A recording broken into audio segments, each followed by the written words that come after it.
Kewirausahaan hijau atau Green Entrepreneurship adalah salah satu model pengembangan kewirausahaan yang berorientasi pada pengentasan kemiskinan di Indonesia.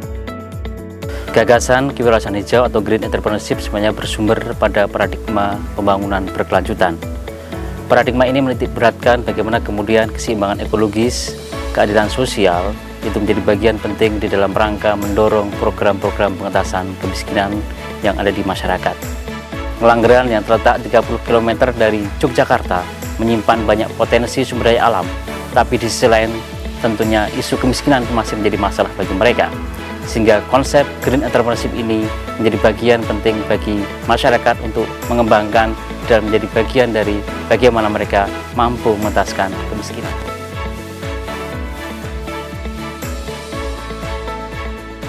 Sebelum ada kegiatan wisata di Desa Ngelanggeran, mayoritas masyarakat kami adalah bertani yang setiap hari mereka ya ke ladang, sawah, terus ternak. Itu rutinitas mereka sebelum ada kegiatan wisata di Desa Ngelanggeran.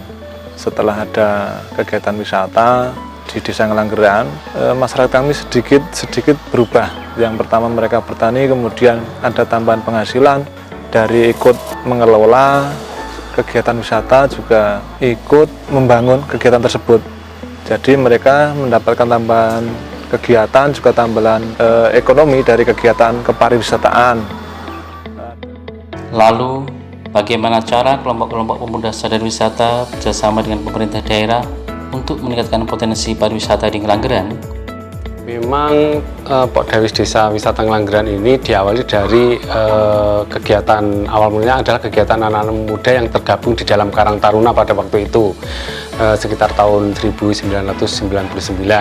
Tetapi pada waktu kegiatan anak-anak Karang Taruna, adik-adik kami pada waktu itu adalah bukan untuk mengemas kegiatan pariwisata, tetapi lebih ke kegiatan konservasi alam di kawasan Gunung Api Purba. Tentunya dengan bersama-sama dengan masyarakat. Seiring dengan perjalanan waktu dari tahun 99 sampai 2006 itu terjadi sebuah bencana besar di Jogja, termasuk di desa wisata di Desa Ngelanggeran ini, gempa bumi itu. Baru di tahun 2007, dalam satu tahun 2006-2007 rekonstruksi desa, termasuk bangunan-bangunan rumah warga masyarakat. Baru kami di tahun 2007 kembali lagi bersama-sama mengajak dengan anak-anak muda untuk mengidentifikasi potensi-potensi yang ada di Desa Ngelanggeran ini. Kami selalu bersinergi dengan pemerintah desa, karena di dalam Pokdawis, kelembagaan Pokdawis Desa Wisata Ngelanggeran itu tidak hanya terdiri dari anak-anak muda, tetapi juga melibatkan dari unsur pemerintah desa. Seperti itu, sehingga kalau pemerintah desa tentunya menyiapkan regulasi-regulasi kegiatan-kegiatan Pokdawis di Desa Wisata Ngelanggeran ini. Sebenarnya kita bisa dibilang menyiapkan ke masa penerus kita, anak cucu kita. Makanya kita lebih fokus concern lebih di ekowisatanya, karena kita menitik beratkan pada kekuatan alam.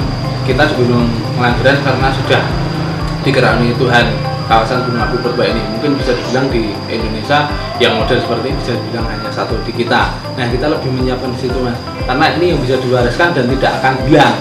Tidak akan hilang, tidak akan sebuah produk yang tidak akan hilang, tidak akan habis dimakan masa gitu. Nah, ini untuk persiapan. Nah, kenapa kita siapkan itu konsepnya lebih kawasan wisata untuk menjaga itu? Karena kami pengen menjaga setidaknya kalau setelahnya kami tidak bisa membuat produk yang mungkin mengikuti inovasi atau perkembangan zaman, tapi ini pasti akan dikunjungi karena ini adalah produk yang unik, produk yang unik yang pasti setiap orang akan kunjung. Walaupun sebenarnya tingkat kunjungan akan semakin turun, tapi konsep kami di 2 tahun ini emang kita lebih fokus pada wisatawan yang berbasis komunitas. Dia membeli paket, dia melakukan aktivitas di sini karena tingkat pelibatan masyarakatnya juga lebih banyak. Secara ekonomi jelas dia akan menerima manfaatnya. Kemudian secara atraksi di alamnya yang menjadi aset utama kami Gunung Api Purba itu, ketika tidak banyak orang yang masuk, dia akan lebih terjaga.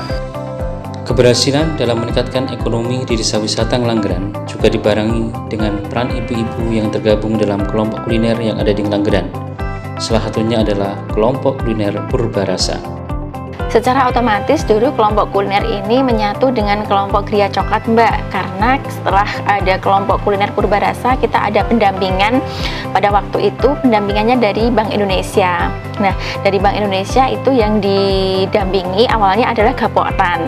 Nah, kemudian Gapoktan itu dia mengolah coklat menjadi biji kakao fermentasi. Nah, kemudian setelah itu tentunya dibutuhkan ibu-ibu untuk mengolah kakao tersebut menjadi olahan ataupun produk jadi.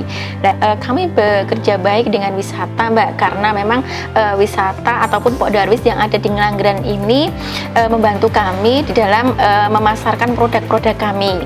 Jadi kalau untuk kerjasamanya kita ada paket edukasi Mbak, di mana kami saling bersinergi dengan wisata. Ketika wisata ada tamu itu biasanya sering dibawa ke Gria Coklat ini untuk melakukan edukasi. Tak hanya ibu-ibu kelompok kuliner saja yang melihat ekonomi desa, keberadaan kelompok Kuna TKI juga ikut andil dalam sinergi keberlangsungan pengembangan desa wisata Ngelanggeran ini. Kalau di Ngelanggeran, kebetulan di sini pernah dijadikan atau pernah diinisiasi menjadi kampung TKI, karena memang warga masyarakat di desa Ngelanggeran khususnya ini ada ratusan orang yang dulunya pernah jadi TKI gitu Mbak. Jadi kalau saya dulu berinisiasi untuk membentuk kelompok TKI Purna itu kan karena saya ya prihatin juga, karena saat ini Gunung Api Purba tentunya desa wisata Ngelanggeran itu sudah banyak sekali pengunjung yang datang ke desa wisata Ngelanggeran. Kenapa kok tidak mengambil peluang bahwa kita sudah dari luar negeri ataupun kita sudah punya modal, kita harus sebaiknya membuat usaha di rumah itu. Jadi tujuan saya untuk membentuk kelompok itu ya pengen saya Purna TKI yang berada di desa Ngelanggeran itu bisa mengambil peluang itu, dan saya mengajukan beberapa pelatihan dari instansi terkait, tentunya dari BP3 TKI itu tentang pengelolaan bagaimana uang dari luar negeri itu digunakan untuk membuat usaha gitu. Dan alhamdulillah saat ini dengan adanya desa wisata ini, warga masyarakat yang untuk bolak-balik menjadi TKI itu sekarang sudah sangat menurun drastis sekali. Jadi sebenarnya desa wisata itu kan pembedanya adalah ada interaksi aktif antara wisatawan dengan masyarakat atau tuan rumah yang ada di desa itu. Nah, kami bersyukur di Ngelanggeran ini kita pengembangan desa wisata, kemudian bentuk interaksinya seperti apa, itu kami integrasikan antara aktivitas kepariwisataan dengan aktivitas yang ada di masyarakat. Contohnya kami punya kelompok-kelompok masyarakat, itu salah satu atraksi wisatawan adalah mereka bisa belajar kemudian melakukan komunikasi langsung dengan kelompok-kelompok masyarakat. Contohnya ada dengan kelompok ibu-ibu pengolahan kakao. Nah, wisatawan datang kemudian belajar bagaimana pengolahan kakao. Kemudian dengan kelompok ternak, ada peternak kambing etawa yang ada di desa Ngelanggeran. Wisatawan bisa datang melihat, kemudian belajar bahkan praktek bagaimana memelihara kambing, merah susu kambing sampai di pengolahannya. Jadi itu bentuk partisipasi yang kita bangun, termasuk kita berupaya itu melibatkan minimal itu semua kakak yang ada di 3 dusun ataupun dalam satu desa di 5 dusun, itu harapannya itu bisa melakukan ada interaksi aktif di pengembangan pariwisata. Walaupun saat ini memang lebih didominasi oleh 3 dusun yang dekat dengan kawasan inti. Keuntungan pengembangan kewirausahaan sosial yang ada di Ngelanggeran ini sebenarnya cukup banyak ya. Yang pertama itu adalah dampak positif di lingkungan. Kawasan kami lebih tertata karena seiring dengan pengembangan desa wisata kita harus mengimplementasikan Sabta Pesona. Ada aman, tertib, bersih, sejuk, indah, ramah kenangan. Nah, itu menjadi sebuah pola hidup yang sedikit demi sedikit dilakukan di masyarakat. Yang kedua, dampak sosial itu juga ada. Semakin terbukanya wawasan masyarakat kami, kemudian semakin banyak pihak yang datang ke Ngelanggeran, itu membuka mindset masyarakat untuk pola berkomunikasi, berjejaring dengan banyak orang itu semakin baik. Kemudian dampak ekonomi itu juga sangat dirasakan.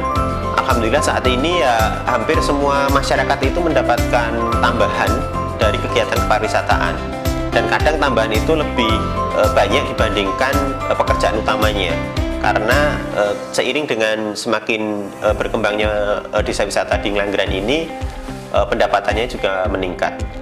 COVID-19 ini berdampak juga ke desa wisata Ngelanggeran karena sangat mempengaruhi kunjungan wisatawan, baik atraksi dengan masyarakat.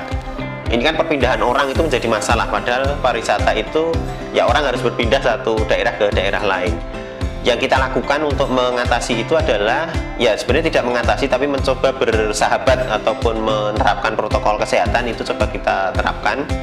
Kemudian inovasi yang kita bikin salah satunya adalah kita membuat virtual tour, jadi berwisata ke desa wisata Ngelanggeran secara virtual, itu kita bikin berbayar juga, dan wisatawan juga tetap bisa mengikuti sensasi berwisata walaupun tidak bisa merasakan menghirup udara segarnya, kemudian berkeringat ketika trekking. Nah, itu memang harus datang ke desa Ngelanggeran.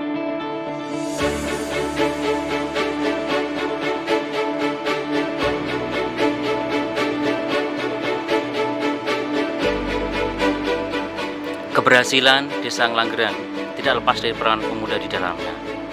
Tokoh pemuda yang ada di sana berjibaku, bergotong royong, menguatkan modal sosial di antara mereka untuk kemudian mengembangkan Ngelanggeran sebagai salah satu destinasi wisata baru yang ada di daerah istimewa Yogyakarta, khususnya di Kabupaten Gunung Kidul. Ada beberapa kunci yang kemudian menyebabkan Ngelanggeran cukup berhasil. Pertama adalah soal kolektivitas.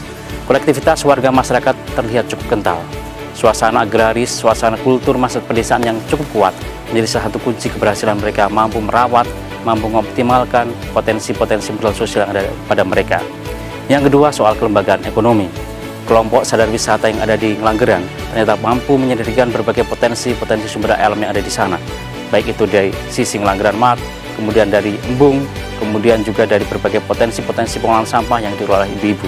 Ini menunjukkan bagaimana kemudian lembaga ekonomi mampu menjadi sebuah wadah sosioekonomi bagi masyarakat. Yang ketiga adalah soal kemudian partisipasi masyarakat. Terlihat bagaimana kesadaran warga masyarakat itu cukup kuat, cukup kental untuk mendorong keberhasilan warga masyarakat itu menjadi kunci bagi keberhasilan itu. Keberhasilan yang ada di Ngelanggeran bisa menjadi contoh bagi kemudian pengembangan green entrepreneurship bagi daerah-daerah lain yang ada di Indonesia. Konsep green entrepreneurship mencerminkan juga bagaimana demokrasi ekonomi itu bisa dijalankan dengan maksimal dari rakyat, oleh rakyat, dan kemudian juga untuk rakyat.